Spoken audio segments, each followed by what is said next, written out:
السلام علیکم ورحمۃ اللہ وبرکاتہ نحمده ونصلي على رسوله الكريم اما بعد الحمد لله نحمده ونستعينه ونستغفره ونؤمن به ونتوكل عليه ونعوذ بالله من شرور أنفسنا ومن سيئات أعمالنا ونعوذ بالله من شرور أنفسنا ومن سيئات أعمالنا من يهده الله فلا مضل له ومن يضلله فلا هادي له ونشهد أن لا إله إلا الله وحده لا شريك له ونشهد أن سيدنا ومولانا محمدا عبده ورسوله صلى الله عليه وعلى آله وأصحابه وبارك وسلم تسليما كثيرا كثيرا أما بعد فأعوذ بالله من الشيطان الرجيم بسم الله الرحمن الرحيم يا أيها الذين آمنوا اتقوا الله وكونوا مع الصادقين وقال الله سبحانه وتعالى فاعلم أنه لا إله إلا الله واستغفر لذنبك وللمؤمنين والمؤمنات والله يعلم متقلبكم ومثواكم صدق اللہ العظیم.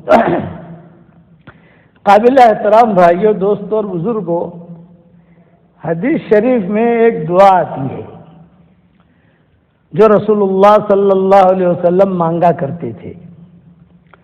میں نے میری کتاب مومن کے ہتھیار میں صبح شام کی دعاؤں میں اس کو لکھا ہے. اس دعا کا مطلب یہ ہے کہ اے اللہ تو مجھے اچانک کا خیر عطا فرما اور اچانک کے شر اور برائی سے تو میری حفاظت فرما. یہ حضور صلی اللہ علیہ وسلم دعا مانگتے تھے اور محدثین نے یہ دعائیں لکھی اپنی کتابوں میں.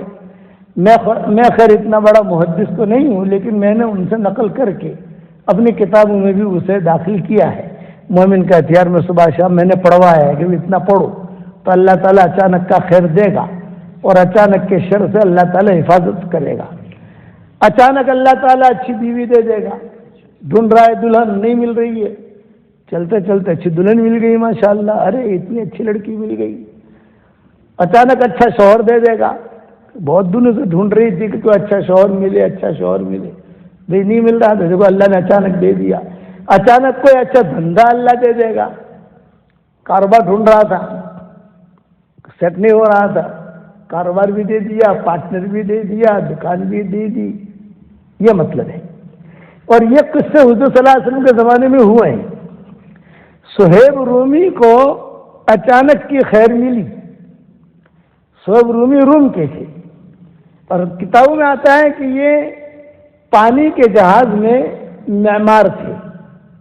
پانی کا جہاز جب چلتا ہے تو اس میں الیکٹریشین بھی ہوتا ہے، اس کے اندر ایک ستار بھی ہوتا ہے، اس میں معمار بھی ہوتا ہے، اس میں جو کچھ ٹاک ٹوک کرنے والے لوگ پوری ٹیم لے کر وہ چلتے ہیں.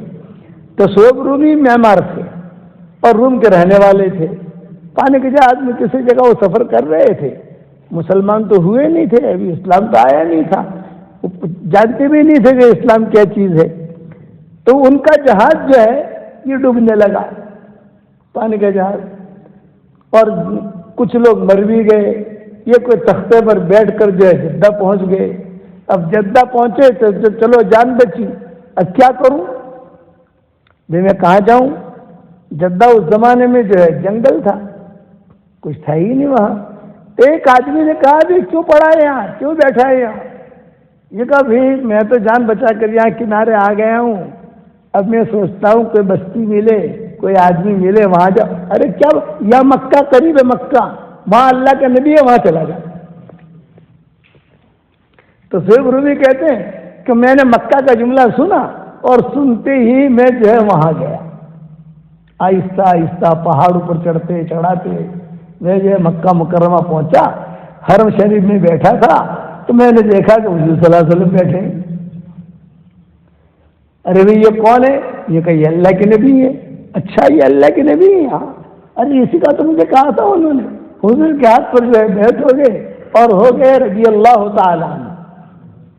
یہ اچانک کا خیر ملا، اتنا اونچا درجہ دیا حضور صلی اللہ علیہ وسلم نے ان کو، فرمایا صہیب رومی تیرے لیے خوشخبری ہے، حشر کے میدان میں حوض کوثر پر سب سے پہلے میں تجھے پانی پلاؤں گا۔ حشر کے میدان میں حوض کوثر جب لگے گا تو اس کے اوپننگ سیریمنی ہوگی، تو اوپننگ سیریمنی کرنے والے صہیب رومی ہوں گے، حالانکہ ابو بکر بھی ہیں، عمر بھی ہیں، سارے امہات المومنین ہیں، سب ہیں، لیکن یہ کیمرہ نہیں، میں جو ہے سب سے پہلے صہیب رومی کو پانی پلاؤں گا۔ یہ درجہ ملا صہیب رومی کو۔ اس لیے یہ دعا آدمی مانگتا رہے۔ میرے ساتھ پڑھ لیجیے آپ، اللہم انی اسألک من فجاءۃ الخیر واعوذ بک من فجاءۃ الشر۔ اے میرے پیارے اللہ، مجھے اچانک کا خیر عطا فرما اور اچانک کے شر اور برائی سے میری حفاظت فرما۔ یہ روایتوں میں دعا تھی۔ حضور صلی اللہ علیہ وسلم جیسے ہمارے امام ہیں، دعوت و تبلیغ کے لائن میں ہمارے امام ہیں، نبوت کے لائن میں ہمارے امام ہیں، قرآن کے لائن میں ہمارے امام ہیں، اسی طریقے پر حضور صلی اللہ علیہ وسلم یہ دعا کی لائن میں بھی ہمارے امام ہیں۔ دعا کی لائن میں بھی آپ صلی اللہ علیہ وسلم خود مانگتے تھے، جب کسی چیز کا انتظار رہتا یہ دعا مانگتے رہتے تھے، اللہم انی اسألک من فجاءۃ الخیر واعوذ بک من فجاءۃ الشر۔ صحابہ کہتے تھے ہمیں اچانک خیر ملتی تھی، لیکن خیر اللہ کس کو دیتا ہے؟ جس کے دل میں خیر ہو۔ جس کے دل میں خیر نہ ہو اللہ اسے خیر نہیں دیتا۔ مدینہ منورہ میں ایک فاحشہ عورت رہتی تھی۔ اب میں رنڈی کا جملہ تو کہوں گا نہیں، اصل سے وہ رنڈی تھی، لیکن ذرا رنڈی کا جملہ جو ہے ذرا تھوڑا ہیوی ہے، بہت خراب لگتا ہے رنڈی کا جملہ، اس لیے میں کہتا ہوں فاحشہ عورت تھی۔ وہ حضور صلی اللہ علیہ وسلم اور صحابہ سب اس سے ڈرتے تھے۔ حدیثوں میں آتا ہے رستے میں کبھی آتی، عام طور سے یہ ہوتا ہے کہ مرد عورتوں کو چھیڑتے ہیں، وہاں ریورس کرنٹ تھا، وہ عورت مردوں کو چھیڑتی تھی۔ مدینہ منورہ میں جو ہے کہیں پر بھی آنا جانا ہو تو روایت میں آتا ہے کہ لوگ جو ہے وہ کنی کاٹتے تھے، ارے وہ آ رہی ہے، وہ آ رہی ہے، وہ آ رہی ہے، وہ آ رہی ہے، وہ آ رہی ہے۔ یہ یعنی صحابہ جب وہ گھر سے نکلتی تھی تو صحابہ کہتے تھے کہ بھائی اولی نکلی گئی چھا دھیان میں رکھ دے بھائی، یہ رستے جاتا نہیں، آ گلی میں جو ہی چھے انہیں جاتے ہیں۔ ایسی عورت تھی مدینہ منورہ میں، نام اس کا حدیثوں میں نہیں آتا، بس قصہ یہ آتا ہے کہ وہ تھی وہاں، اور وہ رستے میں چلتے چلتے صحابہ کو چھیڑتی تھی، یہودیوں کو چھیڑتی تھی، رستے میں چلتے چلتے، اس کا کام ہی یہ تھا۔ اب کتنی خراب ہوگی وہ۔ ایک مرتبہ حضور کے ساتھ واقعہ ہو گیا، یہ میں کس پر سنا رہا ہوں، اچانک کا خیر، دل کی کھڑکی کھلی ہوئی ہے تو اللہ تعالیٰ کی طرف سے خیر کی بارش آتی ہے، ایک قطرہ آپ کے دل میں بھی آ جائے گا، اور اگر دل کی کھڑکی بند ہے تو چاہے کتنی دعائیں کرو، کچھ بھی کرو، کھڑکی بند ہے تو کہاں سے قطرہ آئے گا۔ اسی لیے حدیث کی دعاؤں میں اللہم افتح اقفال قلوبنا، اے اللہ ہمارے دل کے تالوں کو کھول دے۔ یہ قرآن کی حدیث میں دعا آتی ہے، اللہم افتح اقفال قلوبنا، ہمارے دلوں کے تالوں کو کھول دے۔ مکان میں تالا ہو تو کون داخل ہوگا؟ دکان میں تالا ہے تو کون داخل ہوگا؟ دل میں تالا ہے تو خیر نہیں آتی۔ تو حضور دعا مانگتے تھے، اللہم افتح اقفال قلوبنا، اے اللہ ہمارے دل کی کھڑکی کھول دے، اے اللہ ہمارے دل کی کھڑکی کھول دے۔ جب تیری طرف سے رحمت کی بارش ہو تو کچھ قطرے میرے دل میں بھی پڑ جا رہے، یہ مطلب ہوتا تھا۔ وہ نکلی، صحابہ نے کہا بھی دیکھنا، جیسے یہاں پر کہتا ہے نا موٹر چلاتے چلاتے پولیس کو اشارہ کرتے ہیں ٹرک والے کے، وہاں پولیس والے کھڑے ہیں، پولیس والے کھڑے ہیں، دھیان سے جانا، پولیس والے کھڑے ہیں وہاں۔ ویسے صحابہ بھی اشارہ کر دیتے تھے کہ اولی نکڑی سے ذرا دھیان میں رکھ جو بھائی، اب کئی گلی میں جائے چھے کہ خبر نہیں تھی، پر نکڑی سے کرتی۔ حضور صلی اللہ علیہ وسلم کوئی اونچی جگہ بیٹھ کر سرید کھا رہے تھے، گرم گرم سرید۔ اب اس نے دیکھا یوں تو تھوڑی دیر تو کھڑی رہی، صحابہ دیکھتے دیکھتے حضور کو دیکھ رہی ہے، صحابہ ٹینشن میں آئے کہ یہ جائے گی وہاں، چنانچہ گئی، حضور صلی اللہ علیہ وسلم بیٹھے ہوئے تھے اور یہ وہاں پر جو ہے خرامہ خرامہ خرامہ آہستہ آہستہ جو ہے حضور صلی اللہ علیہ وسلم کے سامنے جا کر کھڑے ہو گئے اور کھڑے رہ کر جو ہے باتیں کرنا شروع کر دی. لو ایسا کھاتے ہیں جیسے غلام کھاتا ہے، حضور کو کہہ رہی ہے، لو ایسا کھاتے ہیں جیسے غلام کھاتا ہے. آپ نے جواب دیا ہاں بھائی میں تو اللہ کا غلام ہوں، اللہ کا بندہ ہوں. آکل کما یاکل العبد، میں ایسا کھاؤں گا جیسے کہ غلام کھاتا ہے، غریب آدمی کھاتا ہے، میں کوئی رئیس تو نہیں ہوں. تو اس نے کہا اچھا کیسے ہو تم، اکیلے کھاتے ہو مجھے کھلاتے بھی نہیں.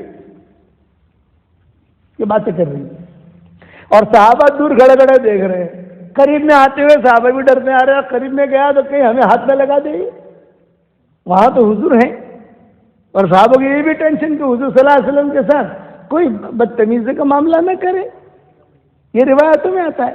چنانچہ حضور صلی اللہ علیہ وسلم کے کہا آپ کو، اس نے کہا ایسا کھاتے ہو جیسے غلام کھاتا ہے. آپ نے فرمایا آکل کما یاکل العبد، میں تو ایسا کھاتا ہوں جیسا اللہ کا ایک بندہ کھاتا ہے. انا عبد من عباد اللہ، اللہ کے بندوں میں سے ایک بندہ ہوں میں. اس نے کہا اچھا اکیلے کھاتے ہیں مجھے کھلاتے بھی نہیں. آپ نے فرمایا کھا لے، روایت میں آپ فرمایا کھا لے. اس نے کہا نہیں اپنے ہاتھ سے کھلائیے. تو اس نے لقمہ لیا، لقمہ دیا، لے لیے کھا لے. اس نے کہا نہیں اپنے منہ کا کھلائیے،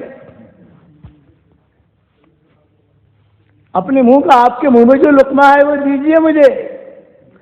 حضور صلی اللہ علیہ وسلم نے فرمایا بہت اچھا. حضور نے اپنے منہ میں جو لقمہ لیا اپنے ہاتھ میں رکھا، اس کو دیا، لے کھا لے.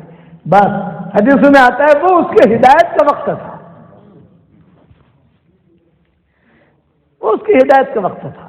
اچانک کا خیر مل گیا اس کو کہ اس کا ہدایت کا ٹائم تھا. اس نے جو کھایا، کھاتی ہی اس پر حیا اور شرم غالب آ گئی. کھاتی حیا شرم، آپا بن گئی، آپا، اصلی آپا.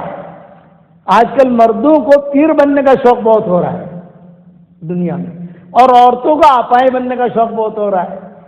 تو میں کہتا ہوں کہ آپا بننے سے کچھ ہوتا نہیں ہے. اللہ جسے آپا بنائے اور اللہ جسے پیر بنائے. اللہ یجتبی الیہ من یشاء ویہدی الیہ من ینیب، وہ اللہ چھاڑتا ہے، اور اللہ جو چھاڑتا ہے وہ اندر کی صفات سے چھاڑتا ہے. عمر ابن عبدالعزیز کو اللہ نے چھانٹا، احمد ابن حنبل کو اللہ نے چھانٹا.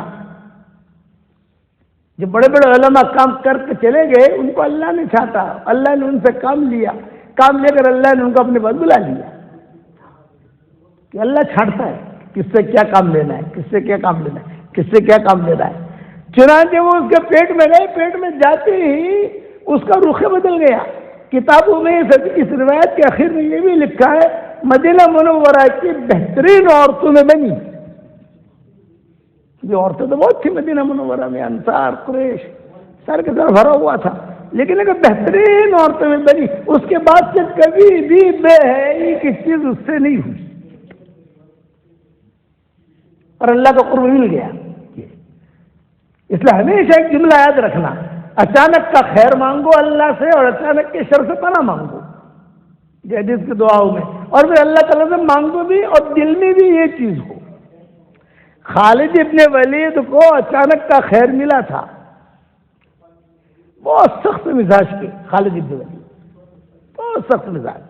قبیلے بنی مخزوم کے ناک کے بال تھے خالد ابن ولید.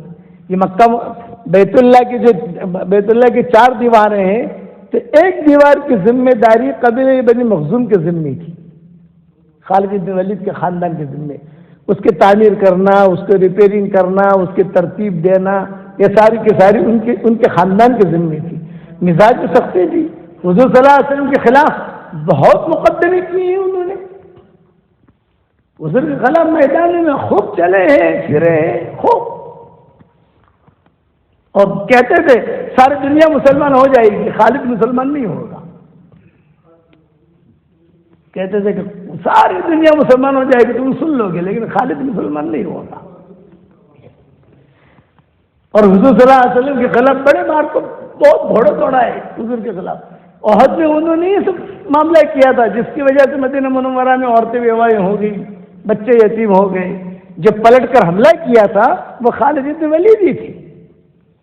مدینہ جو ہے ماتم بن گیا, آپ بھی رونے لگے, حضور صلی اللہ علیہ وسلم بھی رونے لگے. وہ حمزہ لا بوا کیا لا, حضرت حمزہ بھی شہید ہوئے. اس وقت تک نوحہ جائز تھا, مرحوم پر رونا ناجائز نہیں ہوا تھا, بہت تک وہ جائز تھا, لوگ روتے تھے رکھتے تھے. تو جب مدینہ منورہ حضور صلی اللہ علیہ وسلم آئے عہد سے, تو جتنے شہید ہوئے تھے سب پر رونے والیاں موجود تھیں.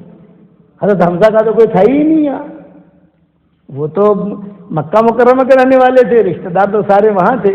حضرت حمزہ سے حضور صلی اللہ علیہ وسلم کو بہت محبت بھی تھی. اصل میں حضرت حمزہ جو پیدا ہوئے وہ حالہ کے پیٹ سے پیدا ہوئے, اور حضور پیدا ہوئے آمنہ کے پیٹ سے پیدا ہوئے. جب عبد المطلب حضرت عبداللہ کو لے کے چلے شادی کرنے کے لیے, چلو بھی 2 لڑکیاں ہیں, 2 لڑکی میں سے ایک لڑکی کو چھانٹ لو شادی کریں, تو لے گئے. تو آمنہ بیٹھی ہوئی تھی, حضرت حالہ بیٹھی ہوئی تھی. کس سے شادی کرنی ہے؟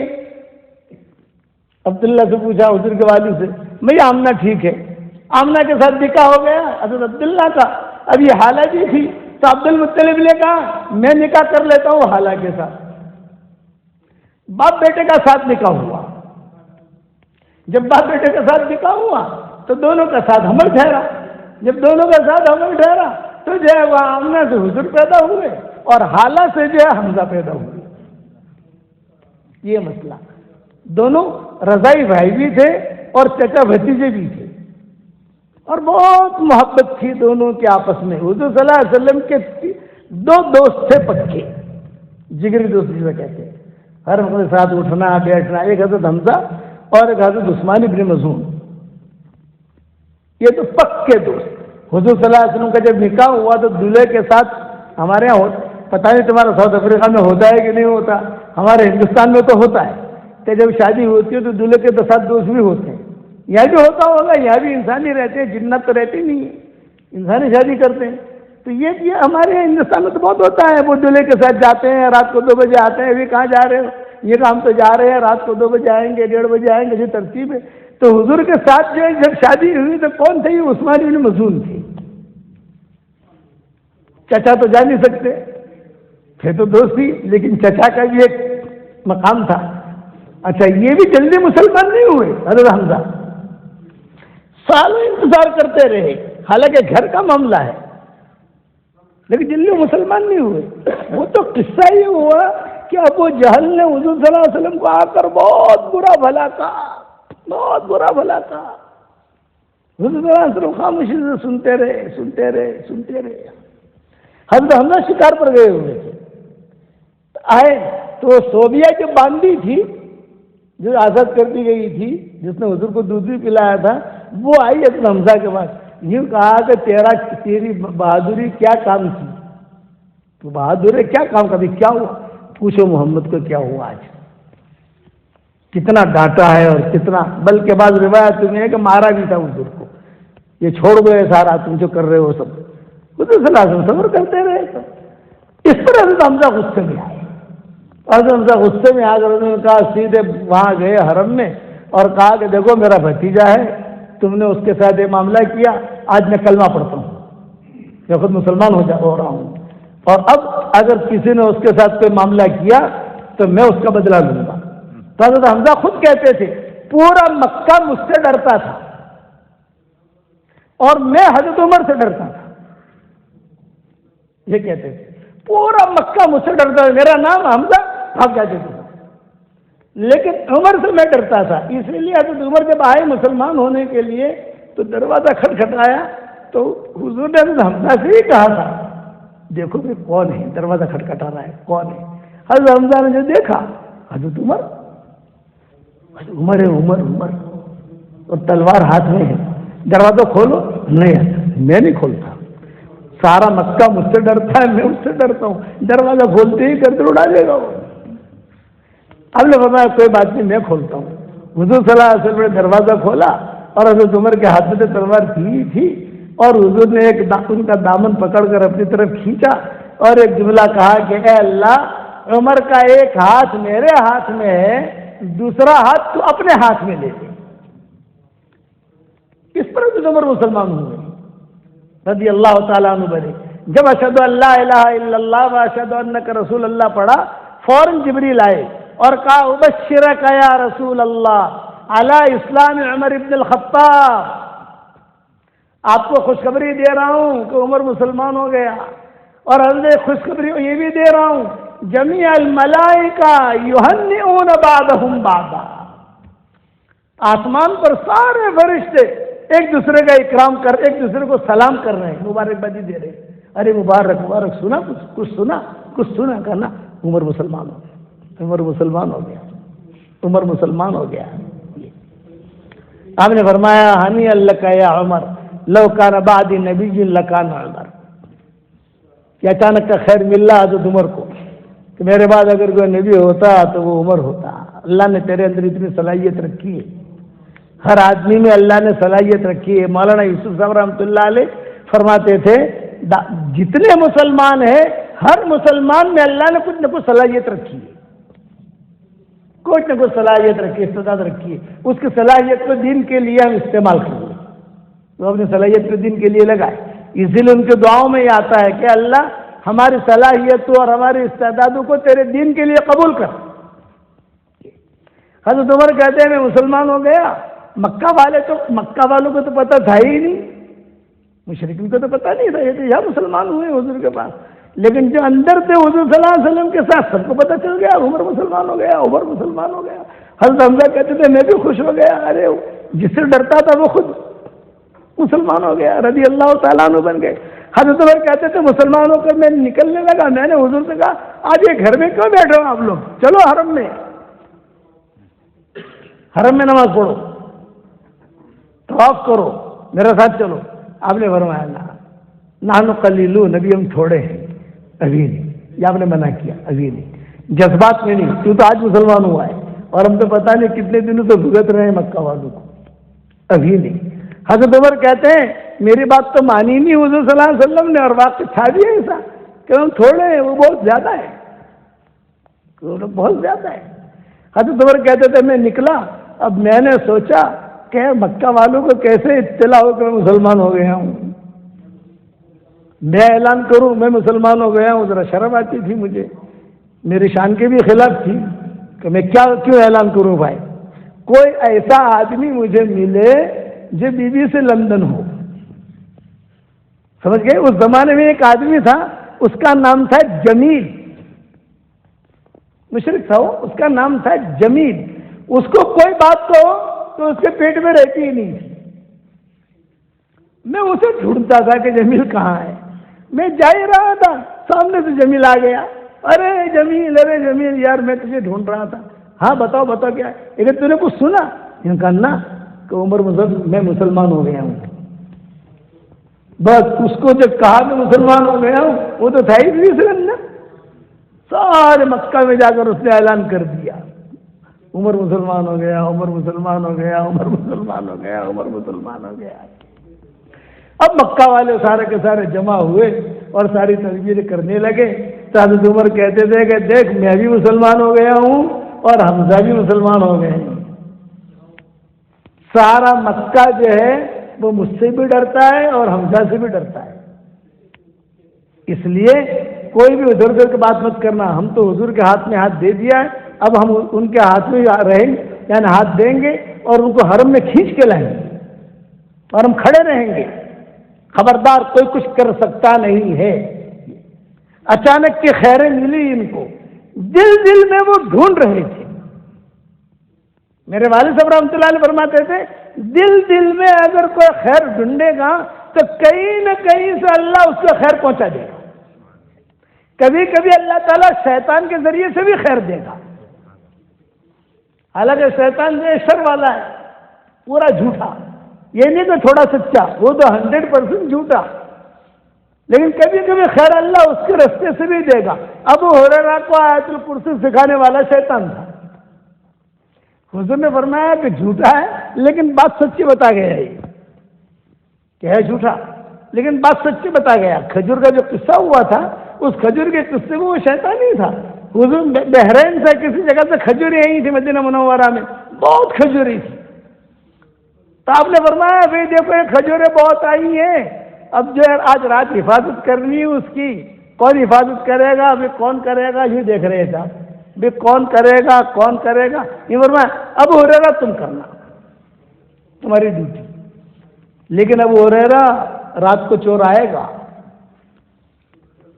اس لیے اس چور کو پکڑ کے میرے پاس لانا, چوری کرنے کے لیے آئے گا رات کو. ابو ہریرہ کہتے ہیں بہت اچھا.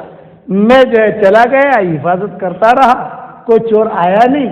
آخری رات میں تھوڑی آنکھ لگ گئی تو کھڑ کھڑ کی آواز آئی, کھڑ کھڑ کھڑ کھڑ. میری آنکھ کھلی, ارے آ گیا چور. حضور نے کہا تھا چور آئے گا. میں نے اس کو پکڑا. اس نے کہا بھائی دیکھ میں بہت غریب ہوں, کمزور ہوں, بال بچوں کو کھلانے کے لیے لے رہا ہوں کھجوریں, تو مجھے چھوڑ دے. بھلا آدمی تو وہ ہوتا ہے جو رحم دل ہو, نرم دل ہو. تقریریں کرنا تو بہت اچھا آتی ہے تو لوگوں کو, ہر ایک کے پاس الفاظ ہوتے ہیں. میرے والد صاحب رحمۃ اللہ علیہ فرماتے تھے ہر ایک کے پاس الفاظ ہوتے ہیں اپنے مطلب کے, لیکن قبول وہی ہوگا جو اللہ کے یہاں مقبول ہوگا. یہ ابا فرماتے ہیں ہر ایک کے پاس الفاظ ملیں گے. گش کے فضائل ہر آدمی بیان کرے گا, نکلنے کے فضائل ہر آدمی بیان کرے گا, مدرسے کا فضائل ہر آدمی بیان کرے گا. ٹھیک اپنی جگہ پر, قبول وہ ہوگا جو اللہ کے یہاں مقبول ہوگا. اس نے کہا ابو ہریرہ نرم دل تھے, اچھا چل چھوڑ دیتا ہوں, کل مت آنا. ہاں نہیں آؤں گا. فجر کی نماز پڑھی حضور صلی اللہ علیہ وسلم کے پیچھے. آپ نے فرمایا ابھی تمہارے چور کا کیا ہوا؟ حضرت وہ آیا تو تھا, میں نے پکڑا نہیں, وہ تو رو رہا تھا, چھوڑ دیا. آپ نے فرمایا آج رات بھی تمہاری ڈیوٹی ہے, آج رات بھی جاؤ, آپ کی ڈیوٹی ہے. چور وہی چور آئے گا, اس کو پکڑ کے لانا. دوسری رات گئے, وہی چور آیا. ارے کم بخت آج تو چھوڑوں گا نہیں. اب وہ کہہ رہا آج چھوڑ دے, کل نہیں آؤں گا, اب کل نہیں آؤں گا. بہت بھوک لگ رہی تھی, بچے بہت بھوکے تھے, یہ تھا وہ, چھوڑ دیا. دوسرے دن حضور نے پوچھا کیا ہوا چور کا؟ حضرت آیا تو تھا لیکن وہ اتنا رو رہا تھا کہ میں نے چھوڑ دیا. آپ نے فرمایا آج رات کو بھی ڈیوٹی ہے تمہاری, دن میں آرام کر لو, رات کی ڈیوٹی ہے کھجوروں کی حفاظت کو. بہت کھجوریں تھی, تقسیم کرنا بھی مشکل تھا. ترتیب بنا رہے تھے کہ کس طریقے سے کھجوریں تقسیم کرنا, کس طریقے سے کرنا, کہاں کہاں بھیجنا, کیا کرنا کیا نہیں کرنا. چنانچہ تیسری رات کو آج ابو ہریرہ کہتے ہیں میں تو بالکل 100% اوکے آنا, اپنے آپ کو مضبوط کر کے آج تو پکڑنا ہی پکڑنا ہے, اسے چھوڑنا نہیں ہے. تیسری رات پھر آیا, کم بخت آج تو چھوڑنے کا نہیں ہے تجھے, 2 راتوں سے مجھے تو بہلا کے بھاگ جاتا ہے. یہ کہا ابو ہریرہ جلدی نہ کر, میں تجھے ایک وظیفہ سکھاتا ہوں تو تجھے جاگنے کی ضرورت نہیں پڑے گی. وہ وظیفہ تو کر لے اور پوری رات گھر میں آرام سے پڑا رہے, سوتا رہے, فرشتہ آ کر تیری کھجوروں کی, تیری سب کی حفاظت کرے گا. ابو ہریرہ نے کہا کہ سکھا. یہ کہا اس کو سکھاؤں گا جب تو مجھے چھوڑے گا. تو مجھے پکڑ کے حضور کے پاس نہیں لے جا رہے, ابھی تجھے وظیفہ ہی بتاؤں, یہ نہیں ہوگا.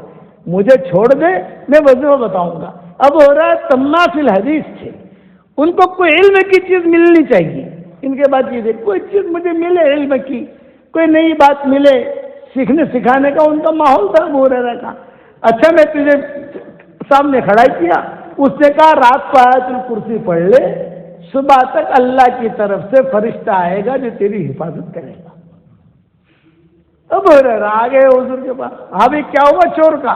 حضرت اس نے یہ سکھایا مجھے آیت الکرسی. اس پر آپ نے فرمایا کم بخت وہ جھوٹا ہے لیکن بات صحیح بتا گیا. اس پر آپ نے فرمایا کہ وہ جھوٹا ہے لیکن بات صحیح بتا گیا. تو میرا والد صاحب رحمۃ اللہ علیہ فرماتے تھے کبھی کبھی شیطان کے ذریعے سے بھی خیر بھی ملا کرتی ہے, خیر لینے والا ہونا چاہیے. ان عالم اللہ فی قلوبکم خیرا یؤتکم خیرا, تمہارے دلوں کو ہم دیکھتے ہیں, تمہارے دلوں میں خیر ہوگی, ہم تمہیں خیر دے دیں گے. حضرت عمر کہتے تھے میں دل میں سوچ رہا تھا کہ اللہ کوئی ہے, معاملہ ہے, کوئی بہت بڑی چیز ہے جو محمد کہہ رہا ہے, لیکن اتر نہیں رہی تھی, اتری بھی ہوئی تھی, اتر بھی نہیں رہی تھی, سب کے سامنے کہہ بھی نہیں سکتا تھا. پوری رات میں جاگتا تھا. حضرت عمر کہتے تھے پوری رات اور ان کا ایک مقام حضرت عمر کا، ان کا بھی خاندان، بھائی صدیق اکبر کا ایک خاندان، حضور صلی اللہ علیہ وسلم کا ایک خاندان، حضرت عمر کا ایک خاندان، خالد بن ولید کا ایک خاندان، یہ خاندانی لوگ تھے۔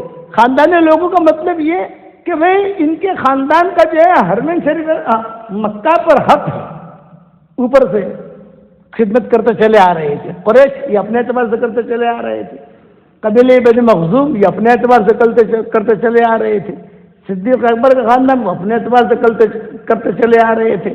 تو کہتے تھے میں سوچتا تھا کہ یار یہاں پر محمد نے دعویٰ کیا ہے، کچھ معاملہ ہے، کچھ معاملہ ہے، کچھ معاملہ ہے۔ ایک مرتبہ رات کو بالکل نیند نہیں ہے، کروٹیں لے رہا تھا۔ حضرت عمر کہتے ہیں کروٹیں، میرے دل میں آیا کہ لاؤ آج جا کر قرآن سن لوں۔ ہمیشہ یاد رکھنا قرآن سننے سے بھی ہدایت ملتی ہے، دھیان سے آدمی قرآن سنے۔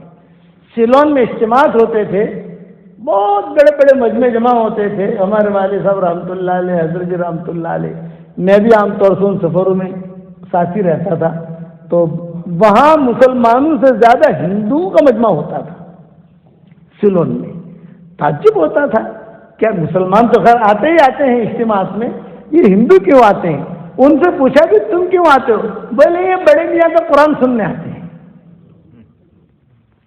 ہمارے والد صاحب رحمۃ اللہ علیہ قرآن پڑھتے تھے بیانوں میں، کہتے ان کا قرآن سننے آتے ہیں اور کوئی کام ہمارا نہیں۔ تو ساتھی ان کا اکرام کرتے تھے، پھر حضرت جی رحمۃ اللہ علیہ کے پاس لا کر بٹھاتے تھے۔ حضرت جی بھی کچھ تھوڑی بہت ایمانیات کی بات، انسانیت کی بات حضرت جی بھی فرماتے تھے، ترجمہ ہوتا تھا۔ تو قرآن کا سننا، تو حضرت عمر کہتے تھے میرے دل میں ہے کہ آج تو کسی بھی حالت میں محمد کا قرآن سنوں۔ حضور صلی اللہ علیہ وسلم تہجد میں حرم شریف پہنچ جاتے تھے، حضور صلی اللہ علیہ وسلم کو کچھ پتہ نہیں پیچھے کون بیٹھا ہے، اندھیرا ہوتا تھا، لائٹ تو ہوتی نہیں تھی۔ حضرت عمر کہتے ہیں میں دور بیٹھ گیا، دیکھو اچانک کی خیر مل رہی ہے، میں دور بیٹھ گیا، اور حضور صلی اللہ علیہ وسلم نے تہجد کی نیت باندھی، اور آپ نے کہا سورہ فاتحہ کے بعد سورہ الحاقہ پڑھنی شروع کی۔ الحاقۃ ما الحاقہ وما ادراک ما الحاقہ کذب ثمود وعاد بالقارعہ فاما ثمود فاہلکوا بالطاغیہ واما عاد فاہلکوا بريح صرصر عاتیہ سخر علیہم 7 لیال و8 ایام حسوما فترى القوم فيها سرعا كأنهم أعجاز نخل خاوية فهل ترى لهم من باقية۔ ضرور حضور پڑھ رہے، حضرت عمر بیٹھے ہوئے سن رہے، ایک رکوع حضور نے پڑھا تو حضرت عمر نے میں بیٹھے بیٹھے کیا کہا، یہ سب ٹیک لگا کے بیٹھے تھے کسی چیز سے، جب ایک رکوع حضور نے پڑھا حضرت عمر یوں بیٹھ گئے، اور انہوں نے تھوڑا آہستہ سے کہا واللہ محمد شاعر، محمد تو شاعر ہے، کیسا پڑھ رہا ہے، بڑے بڑے شعراء بھی ایسا کلام نہیں پڑھتے ہیں، ایسا پڑھ رہا ہے۔ اور حضور نے حضور نے سنا لی، ابھی آج حضور نے پڑھی انہ لقول رسول کریم وما هو بقول شاعر قلیلا ما تؤمنون، یہ شاعر کا کلام نہیں ہے، یہ تو اللہ کا کلام ہے۔ حضرت عمر کہتے ارے محمد تو جادوگر ہے، میری بات یہاں سے سن لی، میں تو یہاں بیٹھا ہوں، اتنے سن لی، یہ تو جادوگر ہے۔ حضور نے اگلی آیت پڑھی وَلَا بِقَوْلِ كَاهِنٍ قَلِيلًا مَا تَذَكَّرُونَ، یہ جادوگر کا بھی کلام نہیں ہے۔ حضرت عمر کہتے ہیں میرے دل کے اندر اسلام کا بیج داخل ہو گیا، یہ ڈھونڈ رہا تھا اور میرے دل کے اندر اسلام کا بیج آ گیا۔ بات یہ قصے ہوئے حضرت عمر کے، وہ سعید ابن زید کے اور فاطمہ کے، اور وہ بچڑا جو ہے ذبح کر رہے تھے، بخاری شریف میں اس کے اشعار بھی آ رہے ہیں۔ حضرت عمر کہتے تھے کہ میں حضور صلی اللہ علیہ وسلم کو قتل کرنے کے لیے نکلا، جب نکلا تو کعبے کے قریب سے گزرا، جب کعبے کے قریب سے گزرا تو وہ لوگ کوئی چیز ذبح کر رہے تھے بتوں کے نام پر، میں کھڑا ہوا، تلوار میرے ہاتھ میں تھی، مجھے جانا تھا آگے، حضور کو قتل کرنے کے لیے جانا تھا، اور تلوار میرے ہاتھ میں تھی، اور یہ لوگ ذبح کر رہے تھے، ایسے ٹکڑے کر رہے تھے، میں کھڑا ہوا دیکھ رہا ہوں، تلوار بھی میرے ہاتھ میں ہے اور میں کھڑا کھڑا دیکھ رہا ہوں کہ کیسے ٹکڑے کر رہے ہیں کیا. تو وہ جو مردہ تھا اس کے اندر سے آواز آئی اور میں نے وہ آواز سنی. میں تعجب کرنے لگا, یا اللہ, یہ مردہ ہے, گوشت کا ٹکڑا ہے, جان نکل گئی, یہ آواز کہاں سے آ رہی ہے؟ یا آل ذریح امر نجیح رجل یصیح بلسان فصیح یدعو الى شہادت اللہ الہ الا اللہ. صحیح بخاری میں یہ اشعار آتے ہیں, صحیح بخاری شریف میں, یا آل ذریح امر نجیح رجل یصیح بلسان فصیح یدعو الى شہادت اللہ الہ الا اللہ. آل ذریح کا مطلب ہے بیوقوف, بدھو. اپنے زبان میں کہتا ہے نا, ارے پاگل بدھو. یا آل ذریح امر نجیح, ایک کامیابی والے معاملہ ہے. رجل یصیح, ایک آدمی مکہ مکرمہ میں چیخ چیخ کر کہہ رہا ہے. بلسان فصیح, فصیح زبان میں کہہ رہا ہے. یدعو الی شہادت اللہ الہ الا اللہ, لا الہ الا اللہ کی طرف بلا رہا ہے. حضرت عمر کہتے ہیں کہ اوہو, سورہ الحقہ کے بیچ پڑھا یا اشعار کے بیچ پڑھے, لیکن تھا میں سخت, پھر بھی میں قتل کرنے کے لیے نکلا. پھر جو ہے سعید ابن زید کا قصہ ہوا, بہن کا قصہ ہوا جو معروف ہے. پھر حضور کے پاس گیا اور اللہ تعالیٰ نے مجھے ہدایت دی اور بن گئے رضی اللہ تعالیٰ. اونچا درجہ اللہ نے دیا. اس کو اچانک کا خیر کہتے ہیں. حضرت حمزہ کی شادی ہی ہوا, حضور نے کہا میرا چچا اسی جگہ پر جان دے رہا ہے. وحمزۃ لا بواکی لا, میرے چچا کے اوپر کوئی رونے والی بھی نہیں ہے. اتنا غم تھا حضور کو حضرت حمزہ کی شہادت کا کہ ان کی لاش جو ہے وہ کاٹی گئی, ناک کاٹی گئی, کلیجہ نکالا گیا, کلیجہ چبایا گیا. یہ سارا منظر حضور نے دیکھا تو حضور صلی اللہ علیہ وسلم لاش پر آ کر کھڑے رہے اور ایک جملہ کہا, یا حمزہ لولا خاف علی صفیہ لمدفنک, اگر میری پھوپھی صفیہ کا مجھے خوف نہ ہوتا میں تجھے دفن نہیں کرتا. اسی حال میں چھوڑ کے میں چلا جاتا مسجد نبوی میں, اور حشر کے میدان میں تو اٹھتا, جنگلی کتے آتے, جنگلی بھیڑی آتے, وہ تجھے نوچتے, ان کے پیٹوں میں تو چلا جاتا, اور حشر کے میدان میں ان کے پیٹوں سے, ان کے پوٹوں سے تیرا حشر ہوتا. اور میں اللہ سے کہتا میرے چچا نے تیرے دین کے خاطر یہ قربانی دی ہے, میرے چچا نے تیرے دین کے خاطر یہ قربانی دی ہے. وحمزۃ لا بواکی لا, حضور صلی اللہ علیہ وسلم یہ جملہ کہتے تھے. بعد میں نوحہ حرام ہوا, آیتیں نازل ہوئی یا جو بھی قصے ہوئے. اسی میں جو ہے حضرت جابر ابن عبداللہ کے والد بھی تھے, حضرت عبداللہ, یہ بھی شہید ہوئے تھے. لاش پڑی ہوئی تھی تو حضور صلی اللہ علیہ وسلم وہاں کھڑے ہوئے تھے. حضرت جابر بھی کھڑے ہو گئے, آ کر رونے لگے. ہاں جابر کیوں رو رہے ہو؟ فرمایا حضرت میرا باپ شہید ہو گیا, میری 9 بہنیں ہیں, 9 بہنیں, اور میرے والد جو ہے وہ یہودیوں کے مقروض ہیں. اب یہودیوں کا قرضہ چکانا, میری 9 بہنیں, ان بہنوں کی تربیت کرنا, ان کی شادیاں کرانا, بہت مجھ پر ٹینشن ہے, بوجھ ہے. یہ حضرت جابر نے کہا. تو حضور صلی اللہ علیہ وسلم نے فرمایا ایک راز کی بات تجھے بتاتا ہوں, میرا ارادہ بتانے کا نہیں تھا, میں چاہتا تھا راز میں ہی رکھوں, لیکن یہ کہ تجھ پر غم ہے اس لیے ایک راز کی بات بتاتا ہوں, حالانکہ میرا بتانے کا ارادہ نہیں تھا. فرمایا تو بتائیے. یہ فرمایا کہ جتنے بھی شہداء احد ہیں سب کی پیشی اللہ کے دربار میں ہوئی, سب سے اللہ نے بات کی پردے کے ساتھ. لیکن تیرے والد کی جب باری آئی, اللہ نے کہا میں اس کی آنکھوں میں آنکھیں ڈال کر بات کرنا چاہتا ہوں. پردہ ہٹا دیا گیا اور آنکھوں میں آنکھیں ڈال کر تیرے والد سے اللہ نے بات کی ہے اور یہ پوچھا بتا تیری تمنا کیا ہے.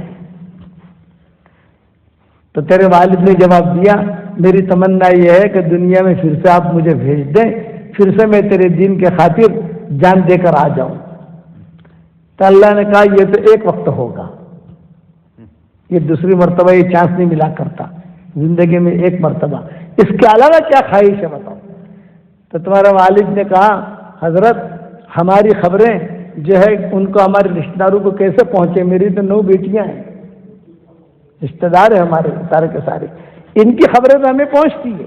بھئی جو مرحوم دیندار ہوتے ہیں تو دنیا میں جو لوگ ہوتے ہیں ان کی خبریں فرشتے دیتے ہیں ان کو کہ نماز پڑھ رہے ہیں، یہ پڑھ رہے ہیں، یہ پڑھ رہے ہیں، یہ پڑھ رہے ہیں، برے لوگوں کی نہیں، خبریں پہنچتی رہتی ہے، پہنچتی رہتی ہے۔ پھر ماں باپ کے لیے دعا کرتا ہے، وہ دعا پہنچتی رہتی ہے، درجے بلند ہوتے ہیں۔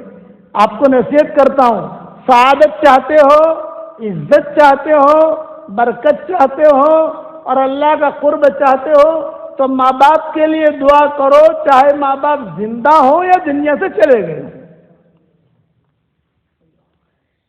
یہ ضروری نہیں ہے کہ باپ کے مرنے کے بعد دعا کرو، نہ نہ نہ نہ، ماں باپ زندہ ہو یا ماں باپ دنیا سے چلے گئے ہو، ماں باپ کے لیے دعا کرنا ہی سعادت مندی کی علامت ہے۔ علماء نے لکھا ہے کہ جب فاسق فاجر ہوگا ماں باپ کے لیے دعا کرنے کی اللہ اسے توفیق ہی نہیں دے گا۔ او ولد صالح یدعو لہ، حدیث شریف میں او ولد صالح یدعو لہ، یا نیک بچہ ہے جو ماں باپ کے لیے دعا کرتا ہے، چاہے ماں باپ زندہ ہوں چاہے ماں باپ دنیا سے چلے گئے ہوں، آدمی دعا کرے، اس کی وجہ سے برکتیں بھی ملیں گی، ہر چیز ملے گی۔ ماں باپ کے لیے دعا کرنا یہ بہت بڑی چیز ہے، اسی لیے ماں باپ کے لیے دعا سکھائی، رب ارحمہما کما ربیانی صغیرا، دعا سکھائی۔ حضور صلی اللہ علیہ وسلم جو ہے اپنے باپ کی قبر پر مدینہ میں جاتے تھے، ان کے والد کی قبر مدینہ میں حضرت عبداللہ کی، تو کبھی کبھی حضور جاتے تھے، وہاں جا کر کھڑے رہتے تھے۔ اب کیا کرتے تھے وہ محدثین نے الگ الگ جملے لکھے ہیں، ہمیں وہ چکر میں نہیں جانا، لیکن جاتے تھے۔ اور کبھی گزر ہوتا تھا مکہ مکرمہ کا جاتے، ابوا پر بھی جاتے تھے، ماں کی قبر۔ آج تک اتنے مشغول ہو گئے کہ ماں باپ کی قبر پر جانے کی فرصت بھی نہیں ہے، بیزی، بہت بیزی ہو گئے، بہت مشغول ہو گئے۔ نہیں، حق ہے ان کا، اور بہت بڑا حق ہے۔ یاد رکھنا ہر رشتے کو اللہ تعالیٰ نے بہت نے ہائی لائٹ کیا ہے، ماں باپ کے رشتے کو بھی بہت زیادہ ہائی لائٹ کیا۔ وَقَضَى رَبُّكَ أَلَّا تَعْبُدُوا إِلَّا إِيَّاهُ وَبِالْوَالِدَيْنِ إِحْسَانًا، دیکھو اپنی عبادت کے ساتھ جوڑا ہے ماں باپ کی خدمت کو۔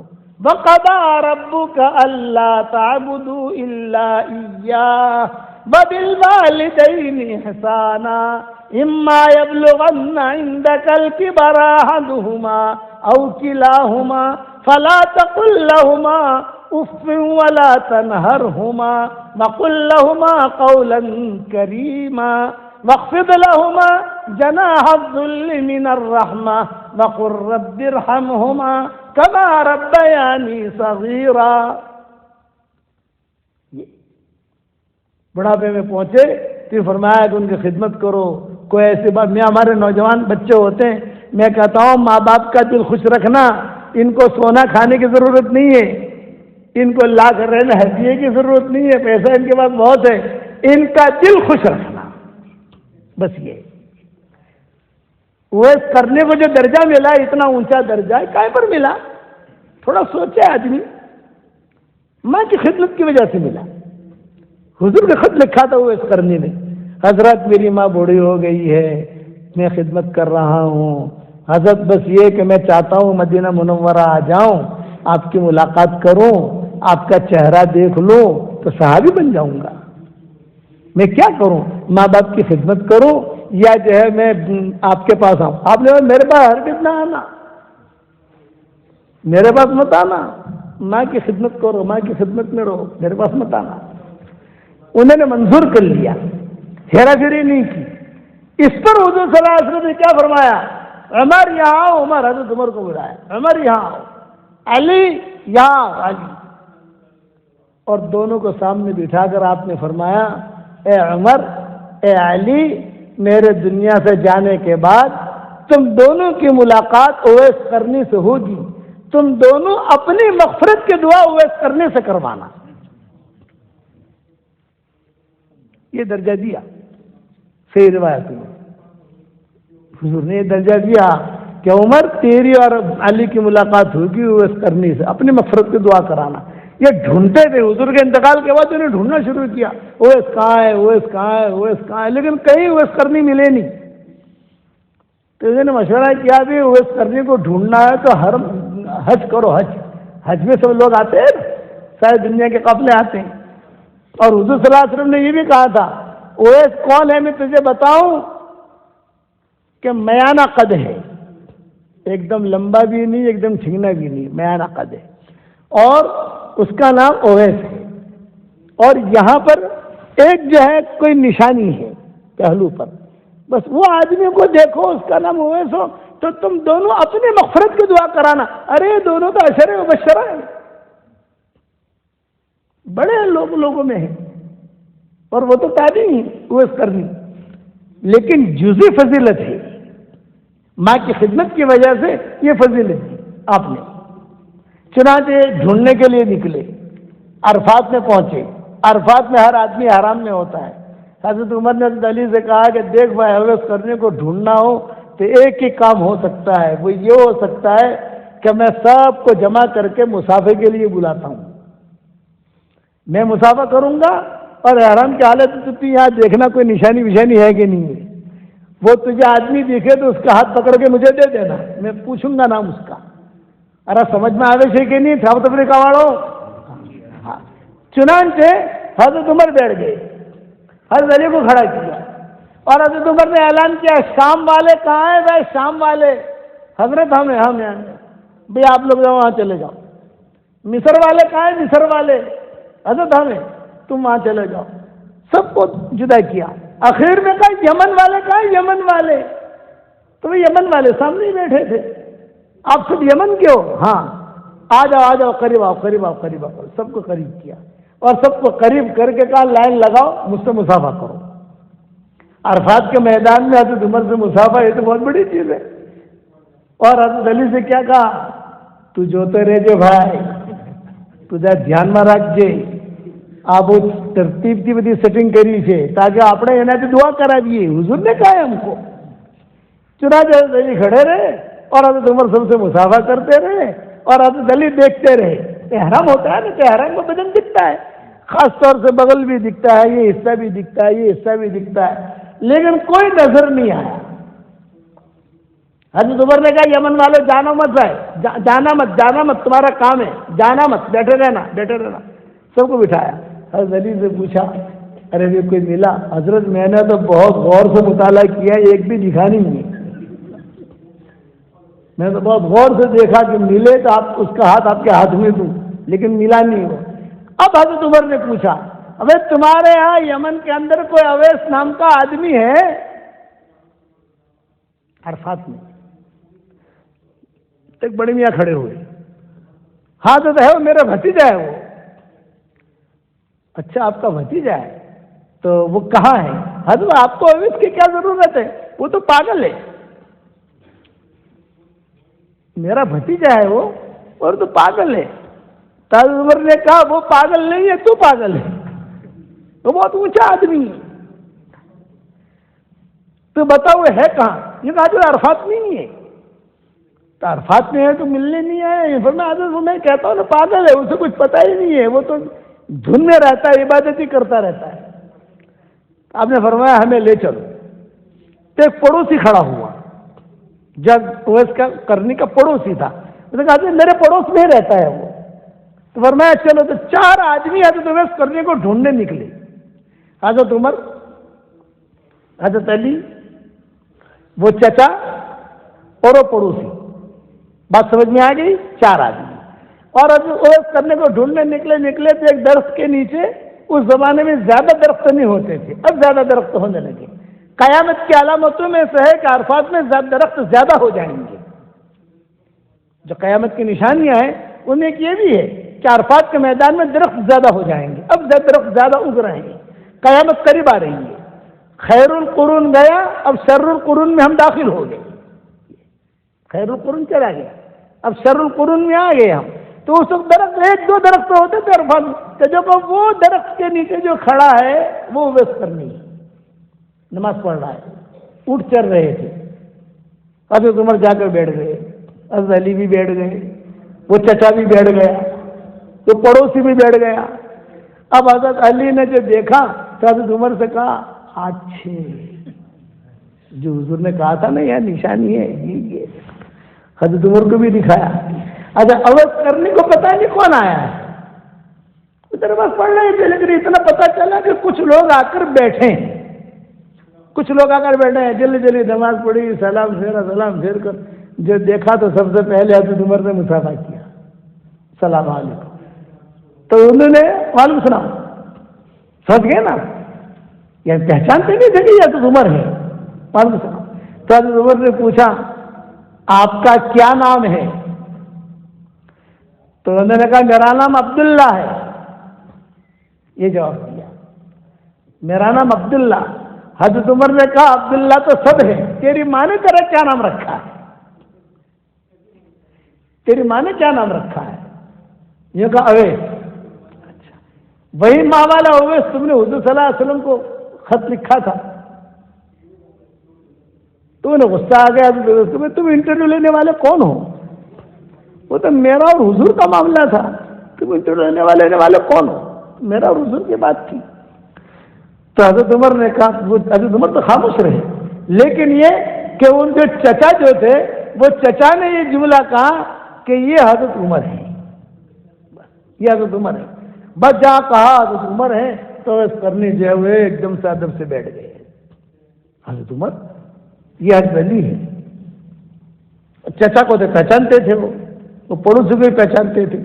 تو حضرت عمر نے کہا میں آیا ہوں یہاں صرف اس لیے کہ رسول اللہ صلی اللہ علیہ وسلم نے مجھے بتایا تھا کہ تمہاری، مجھے بھی کہا تھا اور علی سے بھی کہا تھا کہ تم دونوں کی ملاقات اویس کرنے سے ہوگی، تم دونوں اپنی مغفرت کی دعا اویس کرنے سے کروانا، میں اس لیے آیا ہوں تم ہمارے لیے مغفرت کی دعا کرو۔ اویس کرنے کہنے لگے میں کہا، تو میں نے حضور نے ہمیں وصیت کی ہے۔ چنانچہ حضرت اویس کرنے نے دعا کے لیے ہاتھ اٹھائے، اے اللہ عمر ابن خطاب کو معاف کر دے، عرفات کے میدان میں۔ حضرت عمر نے کہا آمین۔ پھر حضرت علی نے کہا میرا بھی نام لیا تھا حضور نے کہ اللہ علی کو معاف کر دے، حضرت علی نے کہا آمین۔ پھر دونوں نے کہا، بعض روایت میں ہے کہ صحابہ کو الگ الگ بھی حضور نے کہا تھا بھی تمہاری ملاقات اویس کرنے سے ہوگی، اپنی مغفرت کی دعا کرانا، اپنی مغفرت کی دعا کرانا، سارے مسلمانوں کے لیے مغفرت کی دعا کر۔ چنانچہ سارے مسلمانوں کے لیے مغفرت کی دعا کی، یہ اویس کرنے درجہ کہیں پر ملا، یہیں پر ملا کہ انہوں نے ماں کی خدمت کی۔ شوق اور جذبہ یہ ہے کہ نبی کو جا کر دیکھو، اور حکم یہ ہے کہ مت دیکھو، وہیں رہو۔ تو انہوں نے شوق اور جذبہ قربان کیا، حکم کو پورا کیا۔ اور بعض تاریخی روایتوں میں، یہ روایتیں جو میں نے بیان کی یہ اس کا تو بہت اونچا درجہ ہے، لیکن بعض نیچے درجے کی روایتوں میں حشر کے میدان میں اویس کرنے سے کہا جائے گا جنت میں مت جانا، ٹھہرے رہو ٹھہرے رہو ٹھہرے رہو۔ جب سب چلے جائیں گے پھر اویس کرنے سے کہا جائے گا جتنوں کے بارے میں تو سفارش کرے گا میں تیری سفارش قبول کروں گا، کر سفارش۔ اس روایت کا درجہ بہت کم ہے لیکن لکھا ہے علماء نے۔ یہ جو میں نے پہلے کے بیان کی عرفات والی، یہ تو ٹاپ روایتیں ہیں، ایک دم ٹاپ بخاری جیسی تو نہیں ہے، لیکن مورخین اسے لکھتے ہیں اپنی اپنی کتابوں میں۔ انہیں جو درجہ ملا ہے ماں کی خدمت کی وجہ سے، اس لیے بات تو اسی پر ختم کرتا ہوں، اللہ سے اچانک کا خیر مانگو کہ اللہ ہمیں اچانک کا خیر دے، اچانک کے شر سے تو ہماری حفاظت کر، تو اللہ تعالیٰ اچانک کا خیر دے گا اور اچانک کے شر سے اللہ تعالیٰ حفاظت کرے گا۔ اور اچانک کے خیر میں میرے والد صاحب رحمۃ اللہ علیہ فرماتے تھے سب سے اچانک کا خیر یہ ہوگا کہ اللہ تعالیٰ اسے دین پر چلنے کی توفیق دے گا۔ اور آخر میں آپ لوگوں کو ایک ہدیہ دینا چاہتا ہوں، قبول کرو گے بھائی؟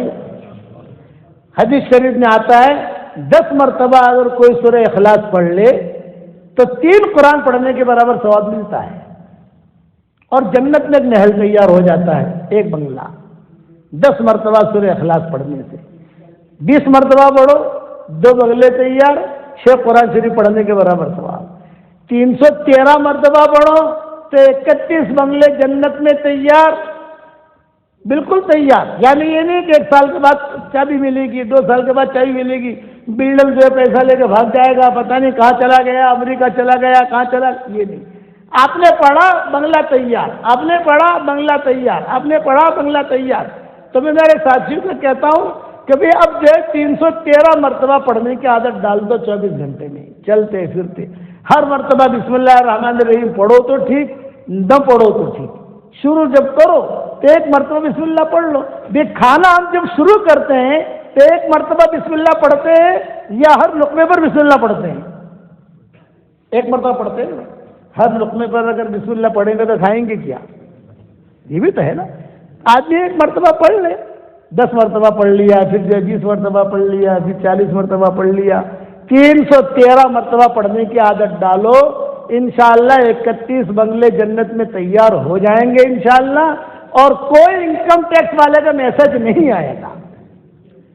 دنیا میں اگر آپ کو تھوڑے 5-6 بنگلے لے لو، 5 پراپرٹیاں لے لو تو بھائی لوگ آ کے کھڑے ہو جاتے ہیں، ہو جاتے ہیں.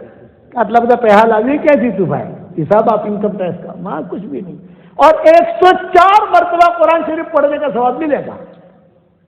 313 مرتبہ اگر سورہ اخلاص اس کی روزانہ عادت ڈال دی تو 104 مرتبہ قرآن شریف پورا پڑھنے کا ثواب اور 31 بنگلے تیار. بتاؤ ہمارے دن کتنا آسان ہے.